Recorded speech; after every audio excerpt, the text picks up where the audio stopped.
سورہ طلاق میں اللہ نے فرمایا یا ایھا النبی اذا طلقتم النساء فطلقوهن لعدتهن، کہ جب بیوی کو طلاق دو تو عدت کے اوقات میں تقسیم کر کے دو، تقسیم کر کے، ایک طلاق اس مہینے، دوسری طلاق دوسرے مہینے، اور تیسرے مہینے، اس طرح سے دو۔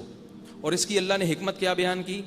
لا تدری لعل اللہ یحدث بعد ذلک امرا، تمہیں پتہ نہیں ہے شاید اللہ بعد میں جوڑ کی کوئی صورت پیدا کر دے۔ اس سے صاف پتہ چل رہا ہے کہ اکٹھی دینے سے اس لیے روکا جا رہا ہے کہ بعد میں جوڑ کی صورت پیدا نہیں ہوگی۔ اس آیت کا اس کے علاوہ کوئی مطلب بنتا ہی نہیں ہے،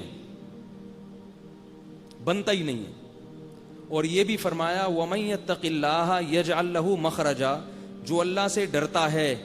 اس کی تفسیر عبداللہ بن عباس کہتے ہیں، یعنی حضرت عبداللہ بن عباس جو ہے نا، وہ کہتے ہیں اس کا مطلب یہ ہے کہ جو اللہ کے بتائے ہوئے طریقے کے مطابق طلاق دیتا ہے، یجعل لہ مخرجا، اس کے لیے مصیبت سے نکلنے کا راستہ ہے۔ کیا مطلب؟ جو اللہ کے بتائے ہوئے طریقے کے خلاف طلاق دیتا ہے اس کے لیے مصیبت سے نکلنے کا راستہ نہیں ہے۔ اور یہ جو صحیح مسلم کی حدیث ہے نا عبداللہ بن عباس کی، جس میں آتا ہے کہ نبی کے دور میں 3 طلاقیں ایک ہوتی تھیں، تو ان عبداللہ بن عباس کا اپنا فتویٰ بھی یہی ہے کہ 3 کتنی ہوتی ہیں؟ 3۔ اہل حدیث حضرات کہتے ہیں ہم عبداللہ بن عباس کے فتوے کو نہیں لیں گے، ہم ان کی حدیث کو لیں گے جو وہ بیان کر رہے ہیں۔ سوال یہ پیدا ہوتا ہے کہ جو راوی حدیث کو بیان کر رہے ہیں وہ خود اس کے خلاف فتویٰ دے رہے ہیں، اس کا مطلب وہ خود اس حدیث کا وہ مطلب نہیں سمجھتے تھے جو آپ سمجھ رہے ہیں۔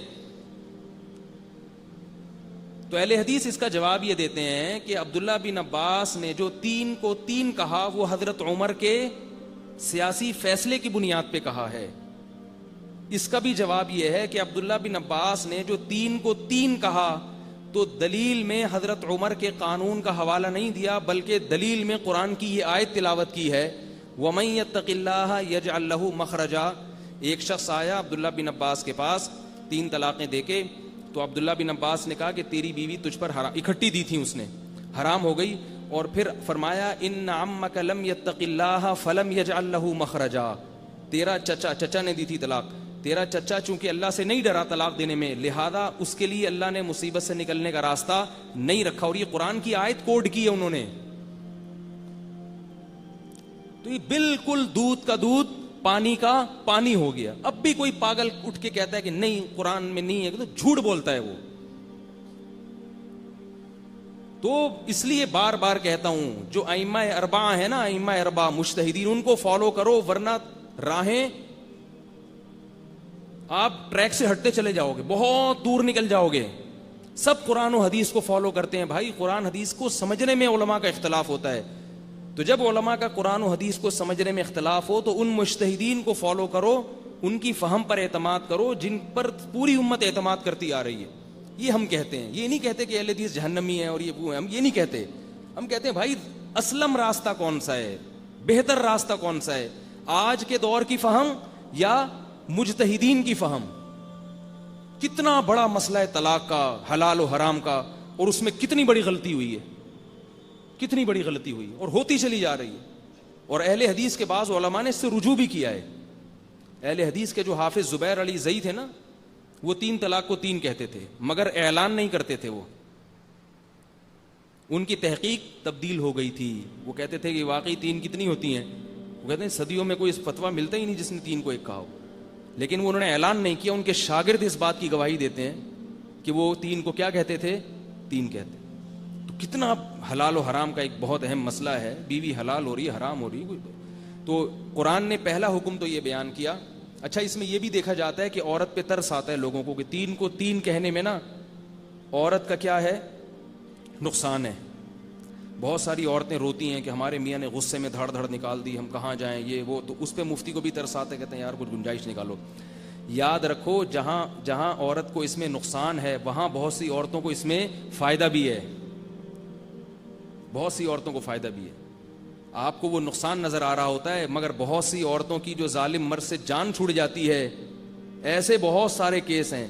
کیونکہ اہل حدیث کے مطابق اگر طلاق کو نافذ کیا جائے تو طلاق کا امکان 0.001% ہو جائے گا، عورت کا شوہر سے جان چھڑانا بہت مشکل کام ہو جائے گا۔ کیونکہ اہل حدیث کا مذہب یہ ہے کہ غیر شرعی طلاق واقع نہیں ہوتی. اب ذرا سمجھو اس کو, بیدار ہیں یا نہیں ہیں؟ اہل حدیث کا مذہب کیا ہے کہ غیر شرعی طلاق واقع نہیں ہوتی. جیسے نماز خلاف شرع طریقے سے پڑھو گے تو نہیں ہوگی, طلاق خلاف شرع طریقے سے دو گے تو نہیں ہوگی. اب شریعت کے مطابق طلاق کا طریقہ کیا ہے؟ شریعت میں یہ ہے کہ آپ ایک پاکی کے ایام میں یعنی ایک مہینے میں تقریباً ایک دیں. پہلا حکم یہ. نمبر 2, پاک ہونی چاہیے عورت, اسی طہر میں دوسری نہیں دے سکتے آپ, یعنی 2 قانون ہو گئے نا. نمبر 1 ایک دینی ہے, نمبر 2 دینی بھی پاکی کے ایام میں ہے. مینسز کے جو پیریڈز ہیں نا وہ بھی حدیث میں منع ہے صاف, سب کا اتفاق ہے اس پر, اس میں کوئی اختلاف نہیں کہ پیریڈز میں عورت کو طلاق دینا حرام ہے. 2 قانون ہو گئے. تیسرا, اگر بیوی سے کسی نے ہم بستری کر لی تو اب اس مہینے میں اس کو طلاق نہیں دے سکتا, اب اگلے پاکی کے ایام میں دینی پڑے گی. اور بعض اہل حدیث یہ بھی کہتے ہیں کہ ایک طلاق دے دی ان 3 شرطوں کے ساتھ تو پھر اگلی اس وقت تک نہیں ہوگی جب تک پہلی سے رجوع بھی نہیں کرے گا, یہ بھی کہتے ہیں. تو اب مجھے ایک بات بتاؤ, اس سے فائدہ یعنی ہوگا کیا کہ ایک آدمی طلاق دینا چاہتا ہے لیکن وہ ان پابندی تو کرنی پڑے گی, وہ تو ہم بھی کہتے ہیں اس کے بغیر طلاق دینا گناہ ہے, لیکن طلاق کا عمل اتنا مشکل ہو جائے گا کہ جس عورت کو مرد سے جان چھڑانی ہے اس کے لیے نکلنا, کیونکہ اتنا نیک آدمی جو اتنی حساب کتاب سے طلاق دے رہا ہے, اتنا نیک ہے نا, وہ تو نیک آدمی ہے نا, وہ اتنے طریقے سے تمیز سے طلاق دے رہا ہے, اس سے تو ویسے ہی عورت کو علیحدگی نہیں, یعنی اس کے تو ویسے ہی عورت کو علیحدگی نہیں چاہیے ہوتی. علیحدگی تو اسی سے چاہیے ہوتی ہے جو جذباتی ہوتے ہیں, ان کو شریعت کو فالو نہیں کرتے, وہ تو دھاڑ دھاڑ دھاڑ نکالی اور جان چھوڑ گئی.